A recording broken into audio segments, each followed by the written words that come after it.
There is something every empath carries inside them that they rarely recognize. It is not obvious. It is not the kind of strength the world celebrates with applause or medals.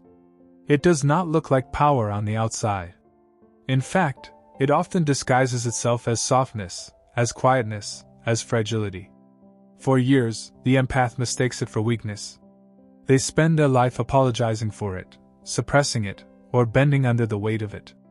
And yet, hidden beneath all the misunderstandings, all the dismissals, all the shame, there lies a secret weapon that Carl Jung hinted at in his writings, a kind of inner perception that no mask, no lie, no performance can ever completely escape. To understand this weapon, we first have to understand what it means to be an empath. An empath walks into a room and feels not just what is said, but what is left unsaid. They notice the tension in the air before anyone acknowledges it. They feel the heaviness behind a forced laugh, the sorrow in eyes that look perfectly composed. They carry the emotions of others in their own nervous system, often without choosing to. This is not just kindness. It is not politeness. It is an unfiltered sensitivity, an antenna tuned into frequencies that others block out. And yet, for most of their life, the empath sees this sensitivity as a burden. They are told they are too much, too emotional, too dramatic. They are made to feel that their depth is inconvenient, that their compassion is foolish, that their tears are embarrassing. Slowly, they learn to hide their nature. They smile when they want to cry. They give when they have nothing left. They forgive when every part of them is breaking. The world praises them for being selfless, but the cost is an inner erosion, a slow silencing of their own needs. Carl Jung believed that what is repressed does not disappear. It gathers in the shadow, waiting. For the empath, what they repress is not anger or dominance, but their own truth. They repress the part of themselves that knows when something is wrong. They deny the quiet voice that says this relationship is toxic, this friend is not honest, this situation is draining their life force. They bury this knowing under layers of doubt. And this doubt becomes the narcissist's playground. Because narcissists and manipulators sense something in the empath. They recognize the open heart, the willingness to give endlessly, the reflex to forgive too quickly. They know the empath has the gift of seeing through them, but they also know the empath has been trained to distrust their own perception. And so, the game begins. Gaslighting, guilt-tripping, rewriting of reality, tools designed to make the empath silence their inner compass. But here is the secret. That compass cannot be destroyed. It cannot be erased, no matter how many times the empath is told they are wrong, dramatic, or crazy. It lies waiting beneath the rubble of self-doubt, patient, unwavering, eternal. And when the empath finally begins to listen to it, the world shifts. This inner compass, this secret weapon, is intuition sharpened by empathy.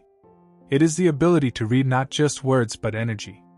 To sense intention even when behavior looks polished. To feel the fracture behind the mask. To know without being told. Jung called this the wisdom of the unconscious, the part of us that perceives truth even before the mind can explain it. For the empath, this wisdom is stronger than logic, stronger than persuasion, stronger than lies. The tragedy is that for years, the empath does not trust it. They second-guess themselves.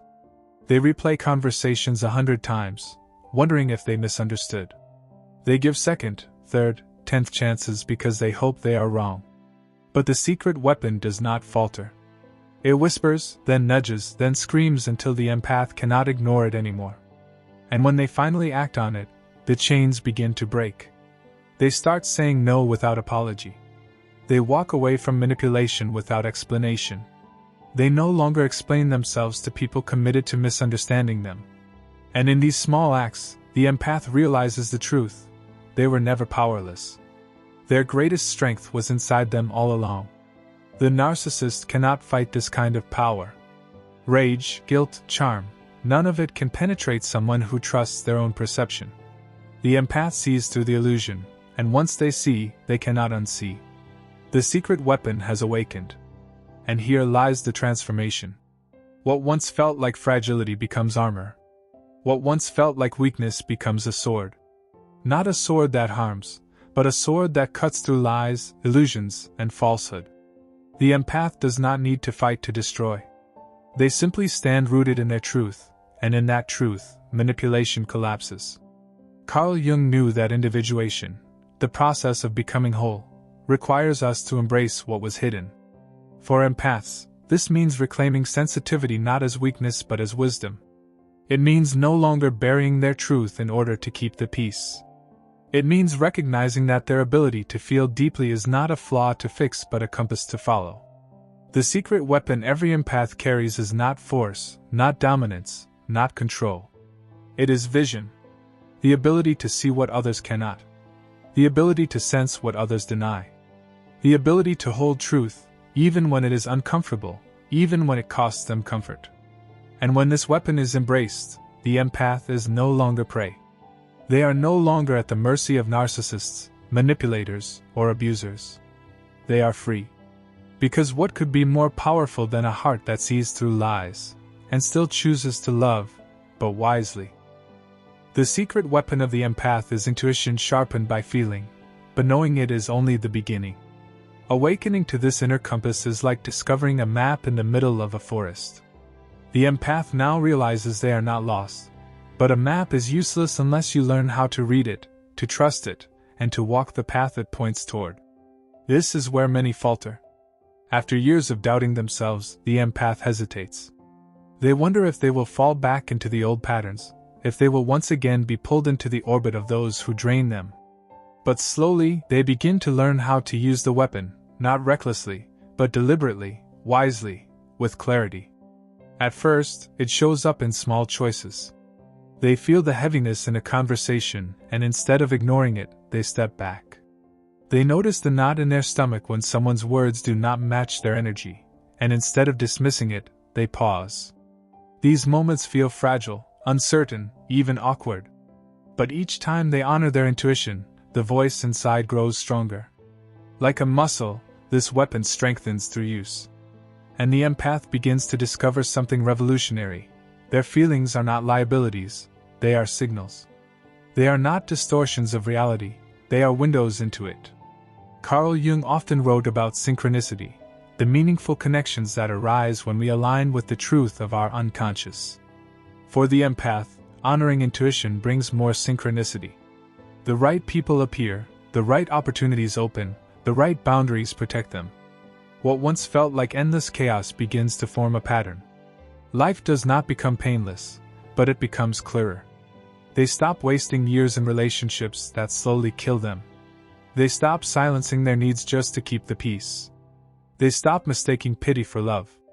The narcissist, of course, senses the shift. They are accustomed to an empath who bends, who apologizes, who carries the weight of both sides of the relationship. But now, the empath responds differently. Instead of explaining themselves endlessly, they withdraw quietly. Instead of absorbing blame, they see through the manipulation and decline the invitation to play the game. And the narcissist panics, because their favorite supply is slipping away. Here is where the empath's secret weapon shines brightest. It does not respond to charm, to guilt, to rage. It simply recognizes truth. The narcissist cannot win against truth. They thrive in illusion, in rewriting of reality, in convincing the empath that up is down and black is white. But when the empath trusts their inner compass, the illusion dissolves. Gaslighting no longer sticks. Lies no longer sting. Empty promises no longer bind. The empath does not need to argue. They do not need to fight. They simply see, and seeing is enough. This does not mean the empath becomes cold or cruel. Quite the opposite. They still carry warmth, still carry compassion, still feel deeply. But their compassion is no longer blind. Their warmth is no longer exploited. They know the difference between giving and being drained, between forgiving and enabling, between love and self-erasure. They realize that to love truly is to see clearly, and to love themselves enough to walk away when clarity reveals abuse. In this stage, the empath's life begins to transform. Boundaries, once terrifying, become natural. They stop apologizing for saying no. They stop explaining why they cannot carry someone else's chaos. They no longer measure their worth by how much pain they can endure. And slowly, A different kind of relationship enters their life, one built on respect, not control, one on reciprocity, not exploitation. Carl Jung believed that each person carries both light and shadow, and individuation requires us to hold both. For the empath, their shadow was never cruelty or dominance. Their shadow was their own power, hidden behind guilt and fear. The narcissist thrived because the empath refused to wield it. But now, by accepting their intuition as truth, they integrate their shadow. They stop seeing themselves as fragile victims. They step into wholeness, soft, yes, but also unshakable. And this is where the secret weapon reveals its deeper meaning.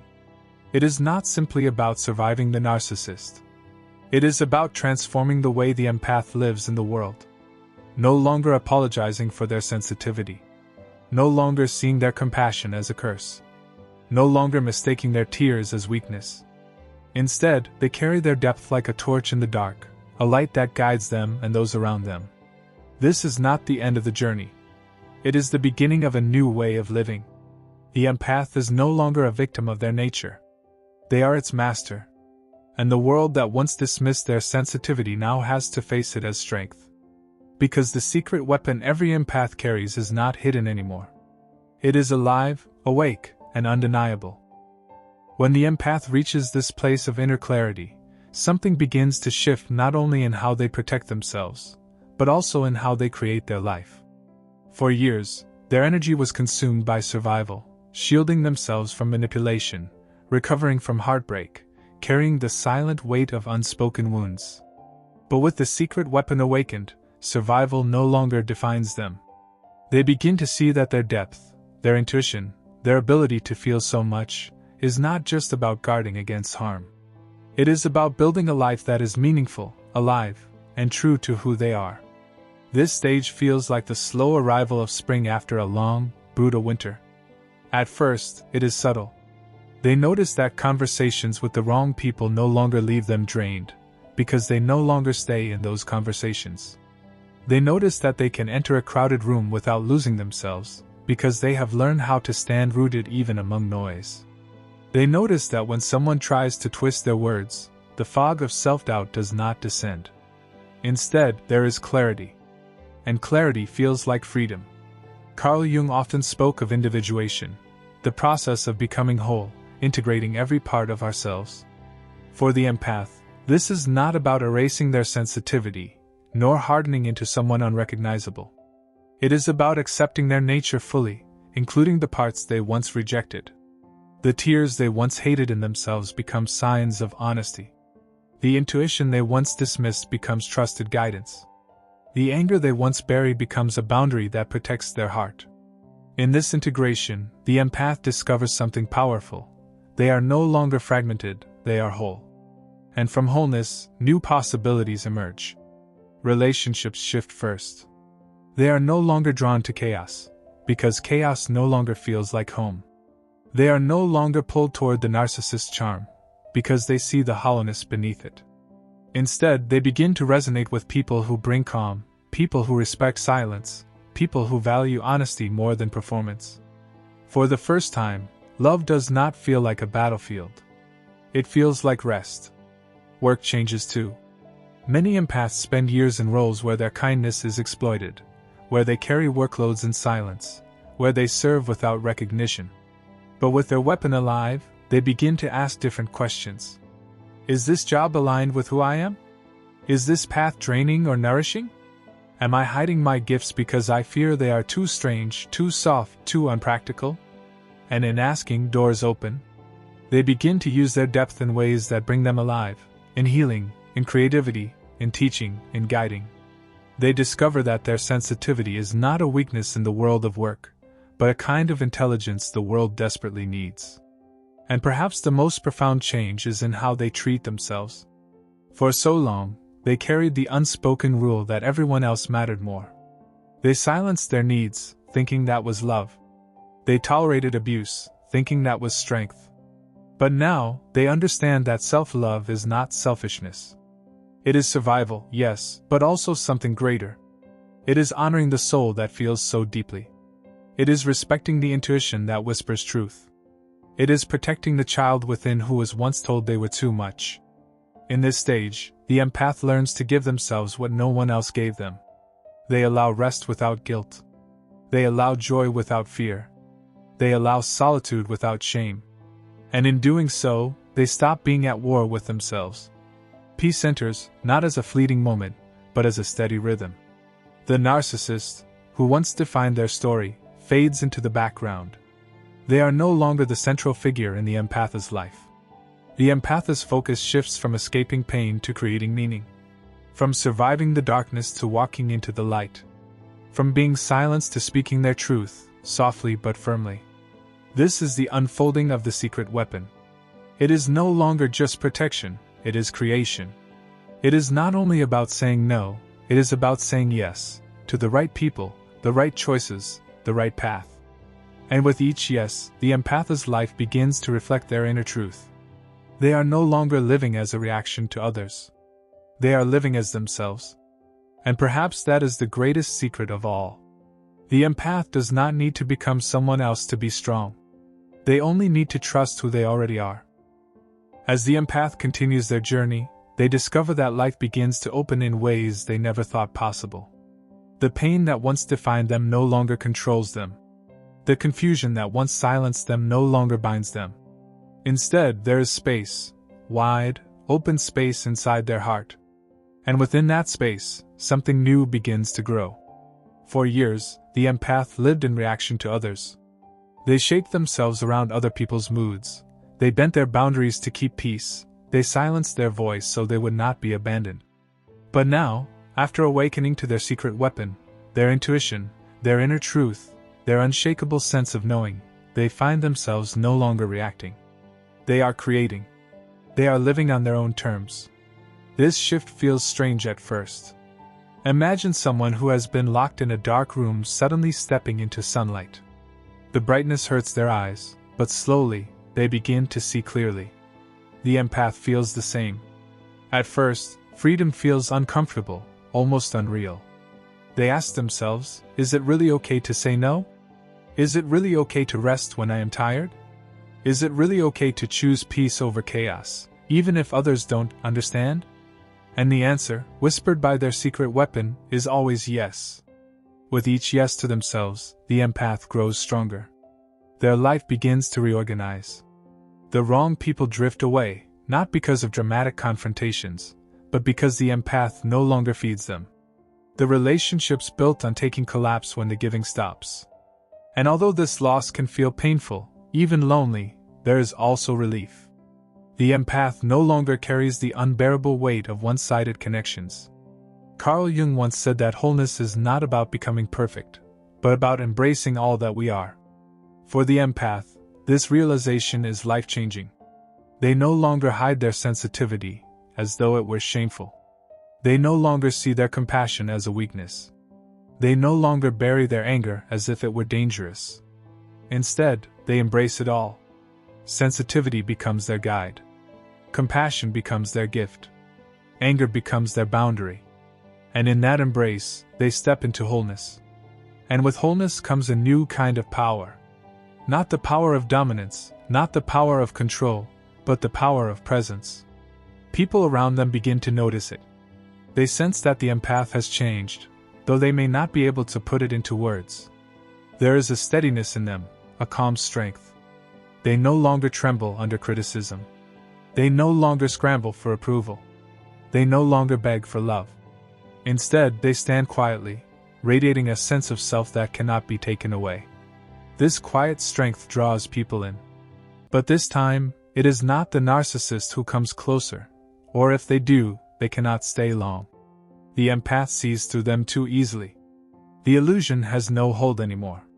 Instead, those who value honesty, respect, and kindness are drawn to the empath's light. Genuine connections form, rooted in balance rather than exploitation. Friendships deepen. Love becomes nourishing instead of draining. And it is not only relationships that change. The empath's path in the world begins to shift as well. Many empaths discover they can no longer tolerate living in roles that diminish their soul. The job that demands constant sacrifice without appreciation, the environment that rewards coldness over compassion, the roles that suffocate creativity, they no longer fit. The empath starts to dream of more. Some turn toward healing professions, guiding others through pain with the wisdom they have earned. Others create art, music, or writing that gives voice to the emotions so many are afraid to express. Others become quiet leaders, not commanding through fear, but inspiring through authenticity. Carl Jung described the archetype of the wounded healer, the one who, through their own suffering, gains the ability to help others. This is the empath's transformation. The years of struggle were not wasted. Every betrayal taught them how to spot false love. Every manipulation taught them how to trust their inner compass. Every heartbreak carved out deeper compassion. What once nearly destroyed them becomes the very foundation of their wisdom. But here is the difference now. The empath no longer heals others at the expense of themselves. They have learned balance. They have learned that true giving cannot come from depletion, only from fullness. And so, they help in new ways, healthier ways. They hold space for others without being consumed. They give kindness without expecting to be drained. They walk alongside others in pain without losing themselves to it. The empath realizes that their life has a larger purpose. Not necessarily to save the world in some dramatic way, but to bring light wherever they stand. In their families, they bring honesty where silence has reigned. In their friendships, they bring depth where conversations were once shallow. In their communities, they bring compassion where judgment has taken root. Their presence becomes a reminder that sensitivity is not a curse but a gift, not a weakness but a form of strength the world desperately needs.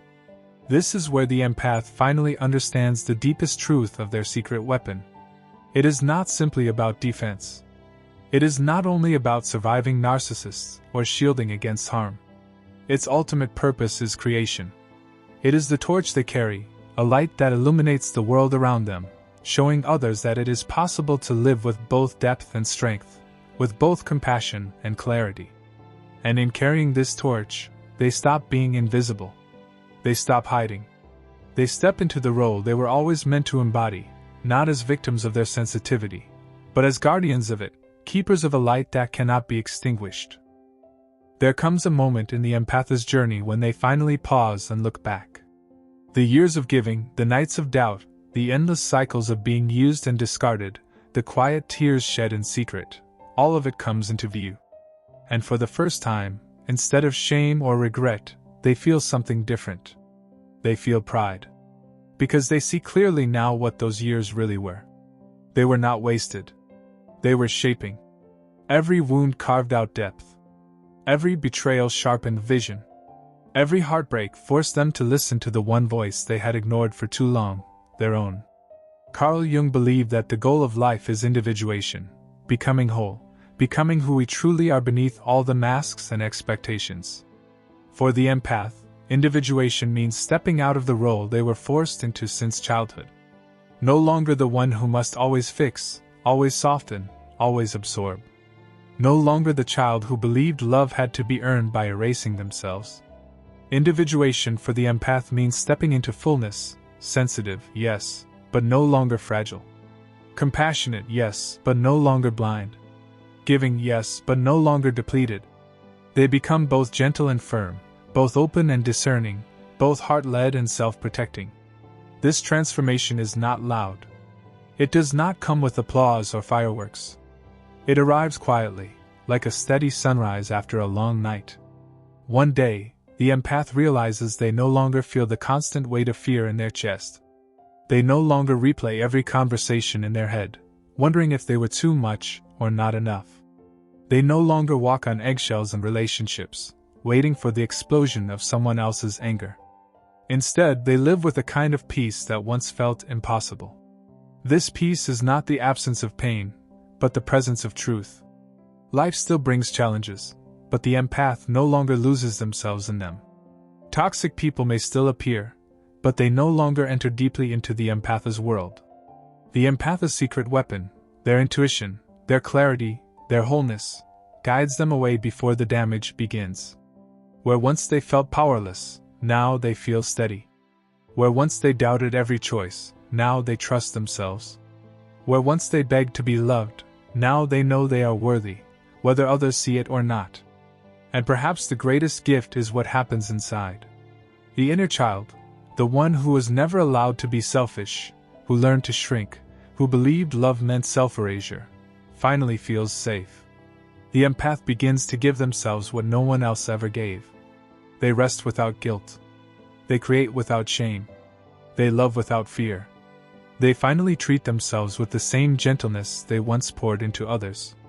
And this act of self-love heals them at a level no apology from the past ever could. As they grow into this wholeness, the empath begins to live with new purpose. Some discover their calling in helping others heal, using their wounds as wisdom. Some create beauty through art, music, writing, or simple acts of kindness that ripple outward in unseen ways. Some lead quietly, in families, in friendships, in communities, teaching by example that softness and strength can coexist. Whatever form it takes, the essence is the same, their life becomes a light. And here lies the ultimate revelation of the secret weapon. It was never just about protecting themselves. It was never only about surviving narcissists, or setting boundaries, or walking away from toxic cycles. Those were steps on the path, necessary but not final. The weapon's true purpose was to awaken the empath to who they really are, to their depth, their clarity, their unshakable worth. It was meant to free them not just from others, but from the prison of their own self-doubt. The empath who once believed they were cursed now sees the truth. They were never cursed. They were chosen to carry a depth of feeling that could bring healing into a world starving for connection. Chosen to see what others overlook, to feel what others deny, to remind those around them that humanity is not about masks and roles, but about authenticity and heart. This does not mean their life will be free of struggle. But struggle no longer defines them. They carry within them a torch that no amount of darkness can put out. And every time they trust it, every time they honor it, the light grows stronger. They no longer hide it. They no longer apologize for it. They carry it with quiet pride, knowing it is both their burden and their gift. And so, the empath's journey comes full circle. From being drained to being whole. From being silenced to being authentic. From being broken to being strong. The secret weapon was always within them. It only waited for them to see it, to trust it, to use it. And now, as they walk forward, they carry not only survival, not only healing, but a life filled with meaning. A life where their sensitivity is not a wound, but a source of strength. A life where their compassion is not exploited, but honored. A life where their presence itself becomes a form of medicine for a world that desperately needs it. This is the final stage of the empath's awakening. To live, not as someone defined by their pain, but as someone defined by their truth. To shine, not because others demand it, but because it is who they are. To love, not by erasing themselves, but by including themselves. And in that, they discover the greatest secret of all. There is a sentence so simple, yet so piercing, that once you hear it you can never forget it. The empath is the child who was never allowed to be selfish. At first, it sounds almost too plain, almost too obvious. But if you carry the weight of empathy in your bones, if you have spent your life carrying others while quietly drowning yourself, you know how much truth is hidden inside those words. Think back to the earliest years of your life. Most children are noisy, demanding, unafraid to cry out when they are hungry or tired, bold enough to say this is mine or I want that now. It is part of how a child learns their edges, how they discover that they exist as a person separate from everyone else. But for the child who becomes the empath, this stage is cut short. You learn very early that your wants were dangerous, that your feelings came at too high a cost. Perhaps when you asked for too much, you were met with silence. Perhaps when you expressed anger, you were punished. Perhaps when you showed need, love was withdrawn. And in that moment of rejection, you were taught a lesson that would shape your whole life, that your safety depended not on claiming space, but on shrinking yourself. Carl Jung recognized that children who carry this wound grow into adults who live with an invisible weight. Outwardly, they appear strong, compassionate, endlessly giving. But inside, there is a tender scar, the scar of a child who never got to fully exist. What the world admires as sensitivity and selflessness was, in truth, a survival strategy. You learned to read the room like a book because you had to. You learned to sense moods, anticipate conflict, and soften yourself to keep the peace because it was the only way to feel safe. This is how empaths are made. Not simply by nature, but by necessity.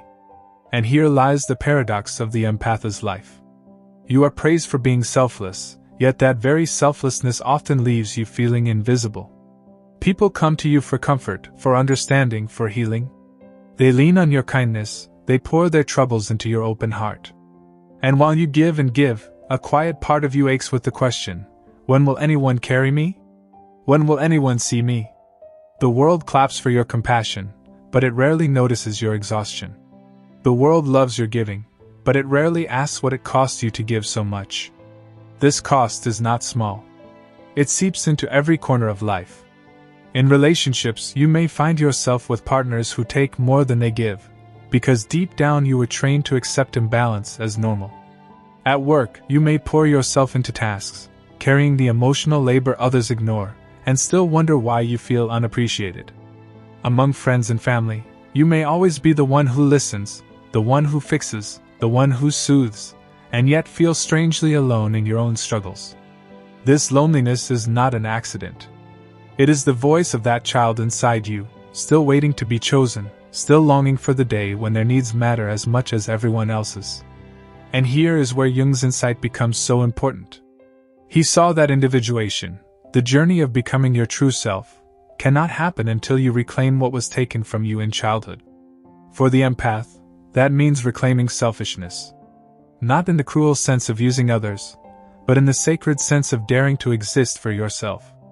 To say no when something drains you. To say yes to joy without guilt. To rest without apology.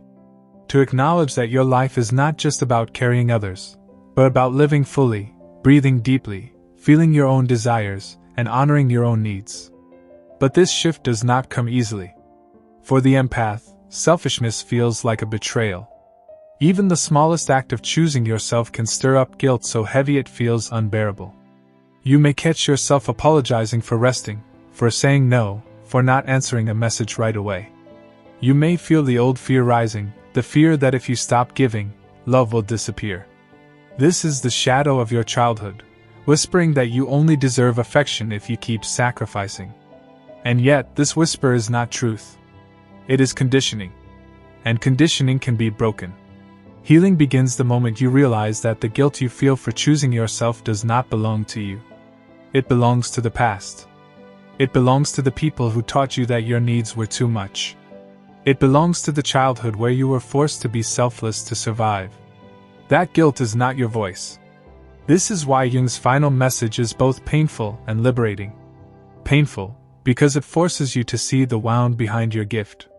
Liberating, because it reminds you that you do not have to remain trapped in it forever. The empath is the child who was never allowed to be selfish. But as an adult, you have the power to break that pattern. You have the right to reclaim selfishness as selfhood, to take up space, to choose yourself without fear. And perhaps most importantly, to realize that your worth has never depended on how much you give. You are not loved because you erase yourself. You are not valuable because you carry everyone else's pain. You are worthy simply because you exist. And the child inside you, the one who was never allowed to want, to demand, to take, is still waiting for you to remember this. This is where the journey begins. When an empath grows up carrying the wound of never being allowed to be selfish, that wound does not stay in the past. It follows them quietly into adulthood, shaping every choice, every relationship, every feeling of worth. You may look around and see yourself in a career, in friendships, even in love, and still wonder why you feel drained, why you feel unseen, why you carry an invisible weight even on days when everything looks fine from the outside. The truth is that the child who was never allowed to claim space is still inside you, whispering in every moment of your life. Carl Jung believed that what we do not face in childhood, we repeat in adulthood. He called this the shadow, the hidden part of ourselves that carries all the pain, the guilt, the fear, and the longing we were never allowed to show. For the empath, that shadow is full of silenced cries, unspoken needs, and stolen moments of selfish joy. It is the tantrum that was never thrown, the hunger that was never satisfied, the love that was never unconditional. And because that shadow remains unseen, it begins to control us. It pulls us toward the same patterns, the same dynamics, the same imbalance that feels so strangely familiar. This is why so many empaths find themselves repeating the same painful cycles. You may notice that you attract partners who take far more than they give. You may find yourself working tirelessly in jobs where your efforts go unnoticed, while others receive the credit. You may notice that you are always the one friends turn to in crisis, yet when you are the one in pain, the room grows quiet, the phone stays silent, and you are left wondering why nobody shows up for you. At first, this feels like bad luck. But if you look closer, it is not coincidence. It is the old wound playing itself out again and again, trying to teach you something you were never taught as a child, that you are allowed to exist for yourself. And here is the cruelest part of this pattern. On the surface, people may praise you. They may tell you how strong you are, how kind, how selfless. They may admire your patience, your generosity, your capacity to love without limits.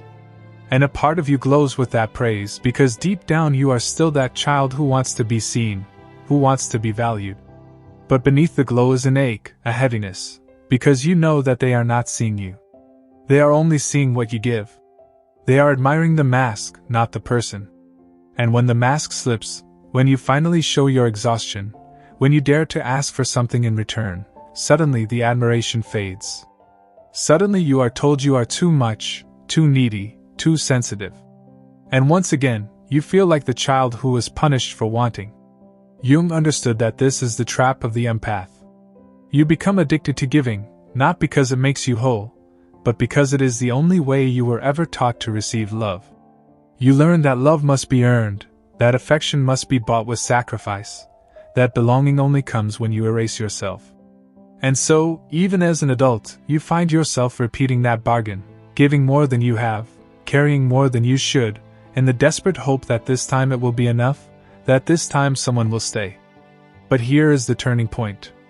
The wound may have been formed in childhood, but you are not that child anymore. You are an adult with choices, with awareness, with the power to rewrite the story. Jung believed that healing comes when we turn toward the shadow, when we stop running from the pain and finally face it. For the empath, that means daring to look at the guilt, the fear, the shame that rises when you consider putting yourself first. It means noticing the old voices that whisper, if you rest, you are lazy. If you say no, you are selfish. If you take, you are unworthy. And instead of believing them, it means pausing and asking, whose voice is this? Where did I learn this? And does it really belong to me? You may be surprised at how much of what you believe about yourself is not yours at all. It is the echo of parents who were overwhelmed, of caregivers who could not handle your needs, of family members who shamed you for wanting more. It is the echo of a society that values productivity over presence, giving over receiving, silence over truth. None of it is your true voice. Beneath the echoes, beneath the guilt, there is another voice waiting. A quiet, steady voice that says, I deserve to exist. I deserve to take up space. I deserve to be loved for who I am, not just for what I give. The journey of healing begins when you start listening to that voice. At first, it will feel faint, almost fragile. You may doubt it. You may dismiss it. But with time, with practice, with small acts of courage, it grows louder. Every time you say no when you mean no, the voice grows stronger. Every time you rest without apology, it grows steadier. Every time you ask for help, every time you choose joy, every time you dare to be seen in your rawness instead of your performance, the voice begins to replace the old echoes. And slowly, the empath who was once trapped in self-erasure begins to awaken. Imagine this shift for a moment. Imagine a life where your giving is no longer rooted in fear, but in freedom. Imagine loving others not because you have to, but because you choose to. Imagine setting boundaries without guilt, resting without shame, and receiving without apology. This is not selfishness in the way you were taught to fear it. This is sacred selfishness, the kind that honors the child inside you and says, you matter too. And when you begin to live this way, something extraordinary happens. You no longer attract the takers who prey on your selflessness. You no longer repeat the old cycles of abuse and imbalance. Instead, you begin to draw in people who see you, who respect you, who love not just what you give but who you are. You begin to feel whole, because for the first time in your life, you are no longer abandoning yourself. This is what Jung meant when he spoke of individuation. It is not about becoming perfect, or endlessly giving, or transcending your humanity. It is about becoming real, about embracing every part of yourself, even the parts you were told to hide. For the empath, individuation means stepping out of the role of caretaker and into the fullness of being a person. It means breaking free from the belief that love must be earned, and realizing that love is your birthright. The empath is the child who was never allowed to be selfish. But healing means you no longer have to live as that child. Healing means you can finally grow into the adult who chooses freely, who gives from fullness, who loves without losing themselves. And when you do, you discover something remarkable. You realize that your empathy, the very thing that was once born of survival, becomes even more powerful when it is rooted in freedom. You no longer give to avoid rejection, you give because your heart is overflowing. You no longer sacrifice yourself to keep others close, you walk beside those who honor your boundaries. You no longer disappear into other people's pain, you stand in your own light, and from that light you bring comfort without losing yourself. This is the beginning of the empath's true power. And so the empath grows into adulthood carrying a paradox inside them, a split that has existed since their earliest memories. Outwardly, they are the one everyone can count on. Friends describe them as loyal, endlessly understanding, always there in a crisis. Family leans on them as the problem solver, the one who smooths over tension before it turns into conflict. Strangers can feel it too, that quiet openness, that almost invisible signal that here is a person who will not turn you away, who will listen even when they are tired, who will hold space even when they themselves are hurting. The empath becomes the soft landing place in a world that is hard and unyielding. But inwardly, there is another reality. The reality of exhaustion that no amount of sleep erases. The reality of loneliness that persists, even in rooms full of people. The reality of a soul that has spent so long catering to others that it has forgotten the taste of its own voice. For the empath, adulthood often becomes a stage where they keep acting out the same role they learned as children, the caretaker, the peacekeeper, the giver. Only now, the stakes are higher, and the audience is larger. They may be admired for their kindness, but admiration does not ease the quiet ache of never truly belonging to themselves. Carl Jung once said that until you make the unconscious conscious, it will direct your life and you will call it fate. For the empath, this truth cuts painfully deep. Fate seems to repeat itself in cruel patterns. They find themselves gravitating toward the same kinds of people, the takers, the controllers, the ones who recognize that the empath will always bend, always compromise, always give. Romantic partners who mirror the neglect of childhood. Friends who lean heavily on their kindness but vanish when the empath is in need. Employers who exploit their loyalty, rewarding sacrifice with more demands. Each time, it feels strangely familiar, as though the script has already been written, and the empath already knows their lines. Why does this happen? It is not weakness. It is not bad luck. It is the unconscious seeking resolution. The inner child, still carrying the imprint of early wounds, still searching for the love that never came, repeats the pattern in the hope that maybe this time it will end differently. Maybe this time the giving will be enough. Maybe this time the other person will finally see them, cherish them, protect them. But no matter how much they pour out, the ending is the same. The empath is left depleted, wondering what more they could have given, what more they could have done. Over time, the toll is not just emotional. It is physical. The empath feels fatigue that no rest seems to heal. Their bodies hold the stress, in tight shoulders, in headaches, in stomach pains, in the subtle but constant sense that they are carrying too much. Their emotions, once flowing and responsive, begin to harden. Smiles feel like masks. Conversations feel draining. They may even find themselves withdrawing, not because they do not care, but because caring has become too heavy. The soul itself begins to whisper in protest, warning that something is deeply out of balance. This is the moment when the shadow begins to surface. Jung believed the shadow is not our enemy but our unacknowledged truth. For the empath, the shadow carries everything they were told to bury. It holds the anger they swallowed as children, the rage of being unheard, unseen, dismissed. It holds the longing to be selfish, not in a cruel way, but in the natural human desire to sometimes put the self first. It holds the right to say no, the right to walk away, the right to demand respect.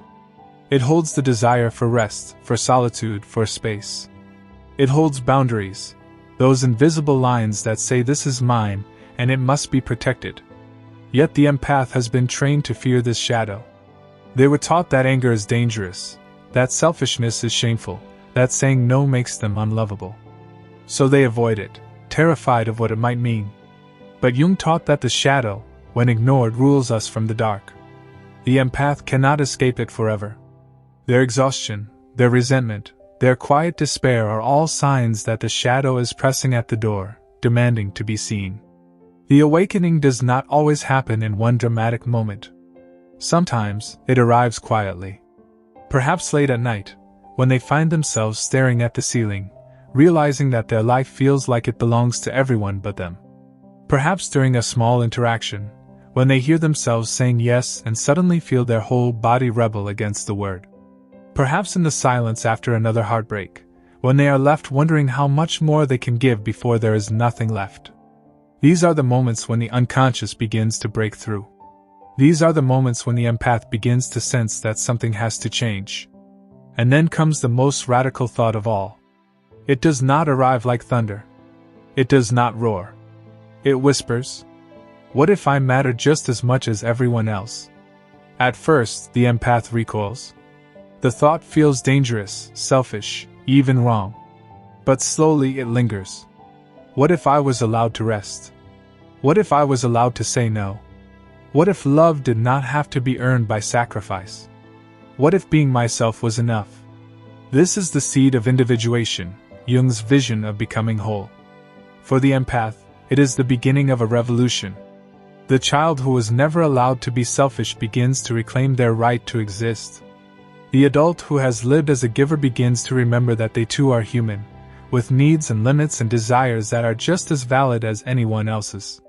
The empath who has been lost in patterns of survival begins, at last, to awaken. It is not an easy path. It requires courage to face the shadow, to reclaim the anger, to honor the boundaries, to allow selfishness to exist without shame. But it is the only path that leads to wholeness. And though the world may resist, though others may not understand, the empath is finally beginning to step into their own life. And that is where the real journey begins.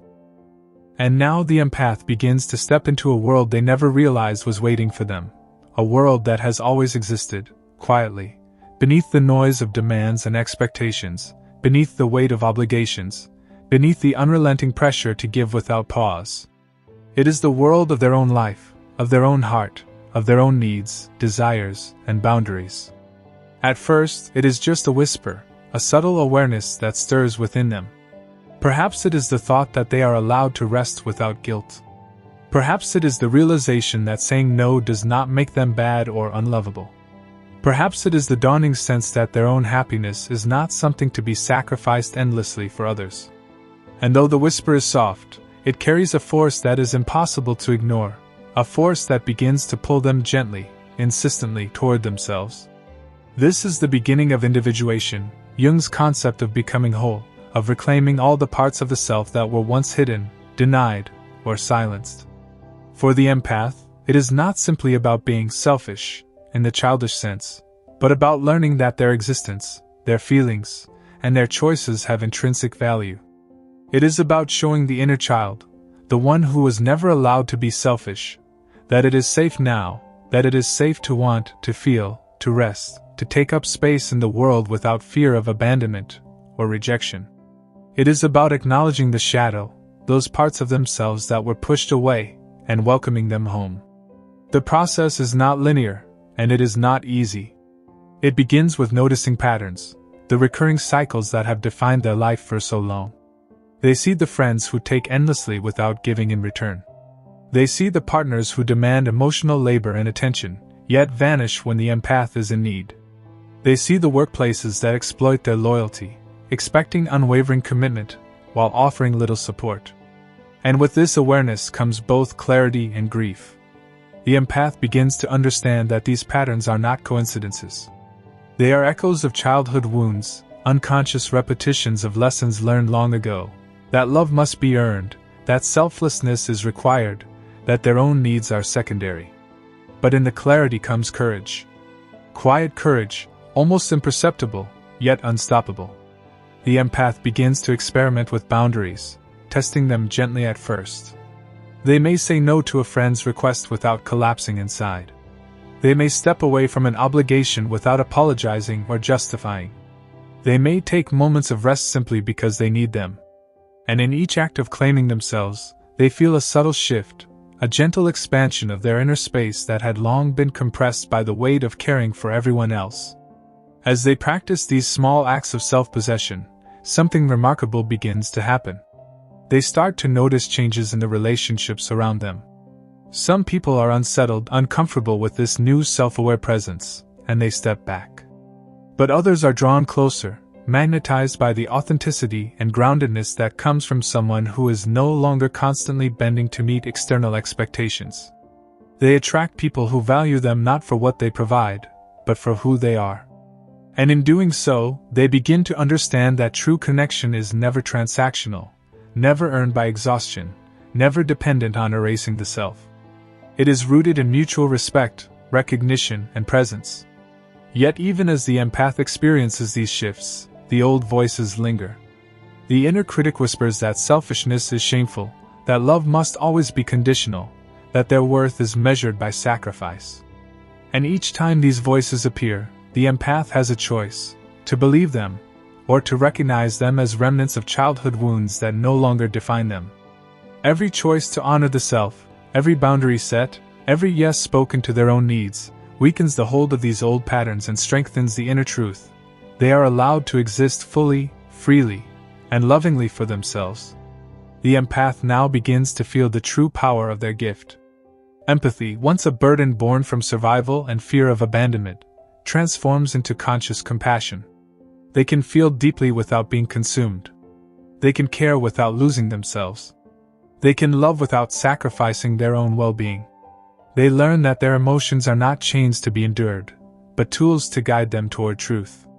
They realize that giving from fullness, rather than obligation, creates a resonance that is magnetic, restorative, and authentic.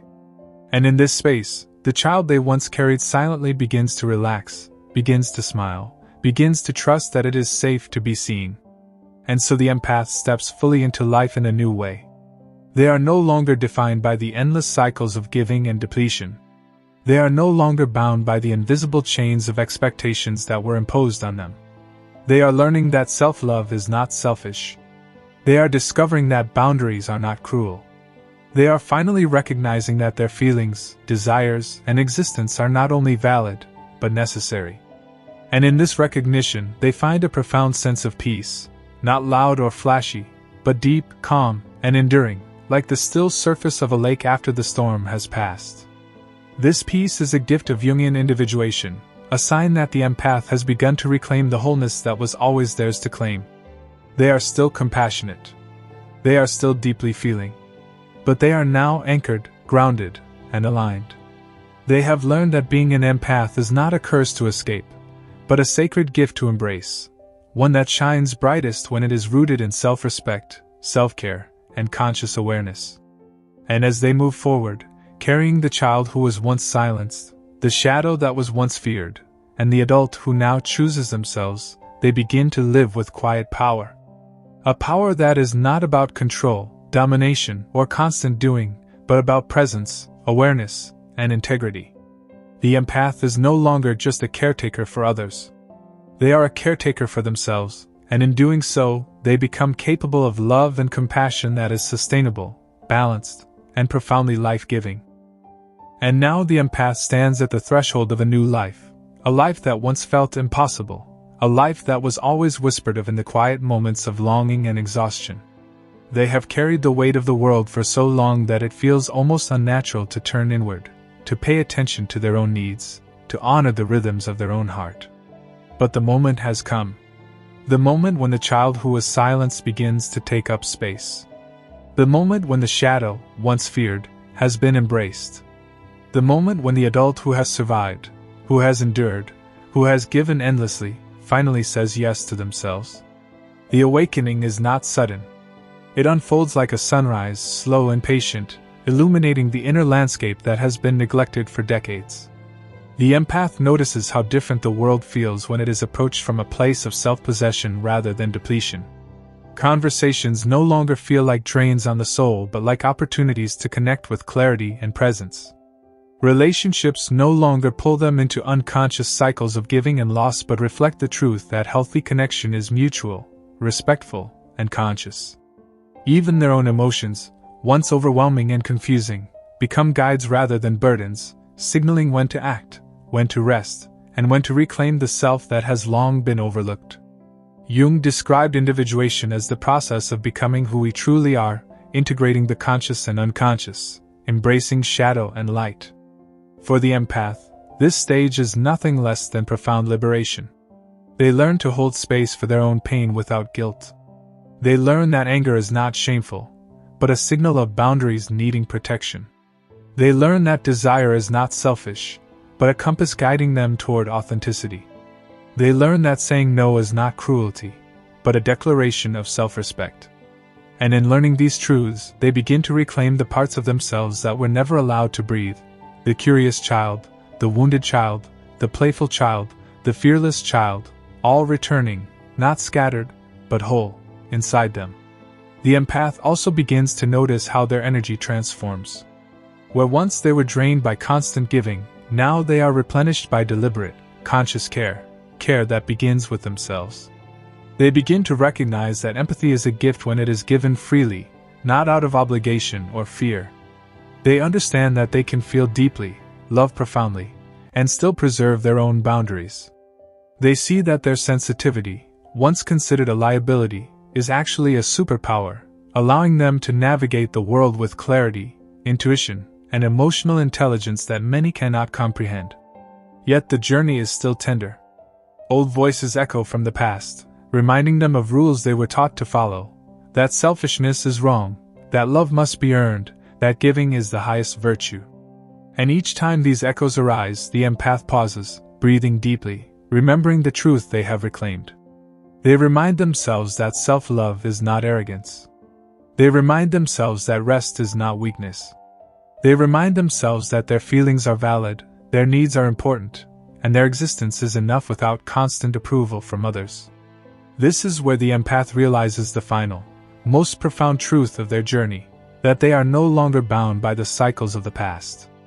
The inner child is not lost, the shadow is not feared, and the adult who emerges is fully integrated. They have learned that they are not responsible for fixing everyone, not responsible for earning love through sacrifice, and not responsible for filling spaces that were never theirs to fill. They are free to exist, fully and authentically, in their own life. And this freedom, once unimaginable, becomes their foundation, their sanctuary, their guiding light. With this freedom comes a quiet power. It is the power to choose who they allow into their lives, the power to set boundaries without fear, the power to love without losing themselves, and the power to honor every aspect of who they are. The empath learns that their gift is strongest not when it is exhausted and depleted, but when it is rooted in self-awareness, self-respect, and self-compassion. They understand that they can pour love into the world without losing themselves because their well is full, replenished by deliberate care and conscious attention. And in this final stage, the empath discovers something extraordinary. They recognize that all the suffering, all the exhaustion, all the moments of doubt and despair were not wasted. Each pain, each heartbreak, each cycle of depletion was a teacher guiding them toward wholeness. Each moment of self-neglect revealed the boundaries that must be honored. Each act of giving without reciprocation illuminated the lessons of conscious empathy. And when they finally integrate all of this, the empath experiences a sense of peace and power so profound that it reshapes their entire experience of life. This is the stage Jung pointed to as the final integration, a life lived consciously, emotionally, and spiritually aligned. The empath who once felt lost, invisible, and unworthy now moves through the world with confidence, groundedness, and inner harmony. They are sensitive, yes, but no longer at the mercy of external chaos. They are caring, yes, but no longer depleted by obligation. They are compassionate, yes, but no longer sacrificing themselves for validation or survival. And in this, they become a living testament to the idea that the child who was never allowed to be selfish can grow into an adult who loves fully, gives wisely, and exists unapologetically. And so the journey comes full circle. The empath has learned that being sensitive is not a weakness, that emotional depth is not a curse, and that self-love is not selfish. They have reclaimed the child within, integrated the shadow, and stepped fully into the adult who chooses themselves. And in this choice, they find not just freedom, but a quiet, enduring joy, the kind of joy that comes from knowing they are enough, they are whole, and they are finally home within themselves.